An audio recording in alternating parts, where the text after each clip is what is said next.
Kamusta guys? Welcome back to our channel and I welcome you again to another Cat Talks video wherein we talk. I am Kat. I talk about unconventional beauty products and yung mga hacks. Tinetest natin sila kung effective ba sila. And for today's video, we're going to test a foundation hack. Foundation hack using ice. Malamig-lamig na ice. So, if you want to know on how this ice can be a game changer para sa foundation routine mo, then please keep on watching. Before we start anything, hello, ito ako without makeup. And ito yung face ko, bare na bare, walang toner, walang moisturizer, walang primer, walang anything. Ito na siya. Ito na siya, bare face, and medyo magapa yung eyes ko kasi it has been a rough week, guys. So ngayon, pipicturean ko lang yung mga areas, problematic areas ko na merong malalaking pores and stuff para malaman natin kung effective ba yung hack later. So that's my face up close. Yan, yung T-zone area ko and stuff. Yan yun. So now, let's proceed with testing out the foundation hack. I'll be back. Magpa-foundation and magkikilay lang ako. Wait lang. Yan, meron na akong kilay and foundation. Wala lang iba. Wala akong nilagay. Hindi ako nag-toner, hindi ako nag-moisturizer, hindi rin ako nag-primer, guys. Foundation lang talaga and kilay. So this is how my skin looks like with foundation on. Okay, so mag-picture ulit tayo. Wait lang. Ayan, so yun siya up close and sobrang excited ako kasi sobrang laki talaga. Enlarge ang pores ni ate mo, as in lalo na dito, tsaka dito. Before we proceed to putting the eyes on our face, kailangan i-prep mo muna yung face mo for the cold water that's about to come in. So, ang ginawa nila is, nilagyan muna nila ng powder yung buong face nila. I'm going to use itong NICHIDO Final Powder in the shade Ivory Glow. Para malaman din natin kung ano yung effect talaga nung may ice and powder. Half of my face lang muna yung lalagyan ko ng powder and then later out ko na gagawin itong half para makita natin kung meron nga ba talaga difference. Okay, so now, lagyan na natin ng powder itong side of my face.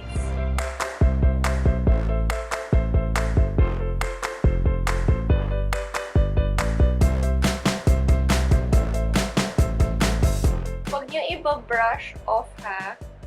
Like, tap. Ma-absorb din kasi yan ng tubig mamaya.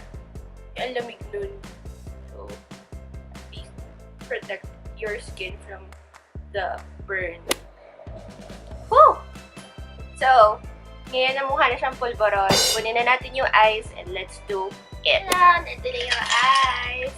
So, for everyone's reference, itong ice na to ay galing tap water lang. Hindi siya yung distilled water. So, ewan ko kung may effective. But anyway, so gagamitin na natin yung ice fresh from the freezer. Ayan. Sobrang lamig.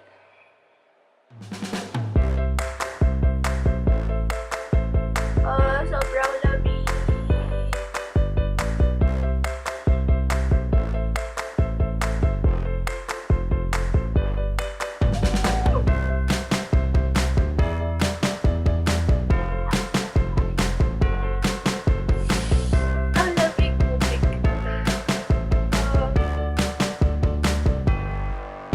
Sana hindi mabura yung kilay ko sa...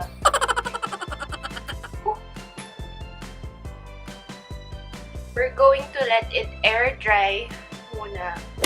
Medyo dry na siya.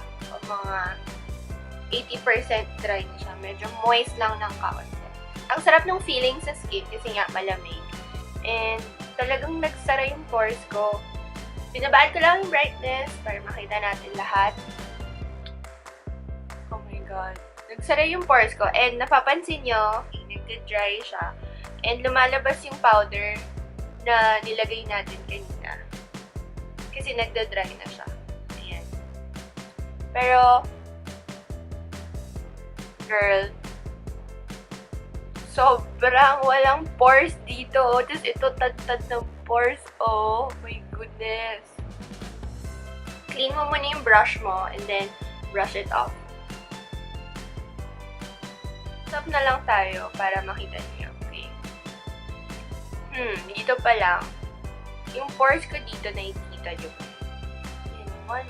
Hindi ko mabilang eh. Dami. Sobrang daming pores here and then dito parang nasaan ka, pores? Saan? Dito, ayan o, ang lalaki ng pores. Like, ayan o, ayan siya. Pero dito wala. Like, nasaan siya? Guys, isa lang masasabi ko. Effective siya. Tapos na. Okay, thank you for watching this video. Pwede rin pala siya sa makeup routine mo kung gusto mong medyo mas flawless ka tignan sa araw na yon, very special occasion yon. Sobrang na-amaze lang ako sa difference na I decided na parang I'm not gonna do this side na. I'm gonna do my whole makeup na ito lang yung my eyes para makita natin after all the makeup schisms is ganito pa rin siya ka-flawless. Okay, so wait a minute, I'll be back. Ayan, tapos na mag-makeup si Ateng and simple lang yung ginawa ko dahil late na ako sa office. Nung nagme-makeup ako, ang downside lang siguro is, because of the powder na ginamit natin kanina, medyo nag-mattify na yung this side. So, hesitant ako gumamit ng cream, like cream contour or cream blush. So, ginawa ko, lahat to pure powder na. Powder contour, powder blush, and eyeshadow. Oh my God.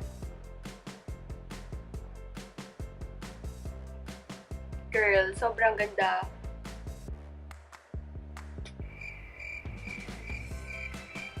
Speechless. Sobrang flawless dito and then back dito kita mo pa yung mga baku-baku kung baku-baku sa face ko, like kita mo yung pores ko talaga and mas hindi siya flawless, like ito mas flawless siya, swear guys, as in hindi man kita sa camera pero para sa akin you can see clearly na mas flawless yung this side kaysa this side, like look, may baku-baku dito. And then dito, medyo flawless siya. Flawless, flawless, flawless. I really had fun doing this beauty hack. Marami na kasi na nagsasabi na yung yellow, mag-yellow ka ng face mo, okay siya, ganyan. But I didn't know na pwede mo siyang i-incorporate sa makeup routine mo. Skincare siguro, yes. Pero yung makeup routine mo, yung pagpa-foundation mo, girl, hindi ko na-imagine na kaya niya yung gawin. Hindi talaga. So, tell me in the comments below if you've tried it and kung naging effective ba siya sa face mo and kung naging game changer ba siya sa foundation routine mo or din sa base routine mo every time you do your makeup. Yan, so, like this video, comment down below, subscribe to our channel, and don't forget to follow us on our social media accounts. Our Facebook is /drugqueens12 and our Instagram is @drug.queens. That's it for today, and I'll be seeing you again next month for another Cat Talks segment. So, bye! Ang lamig niya! Siyempre, lang mainit. Yelo nga eh.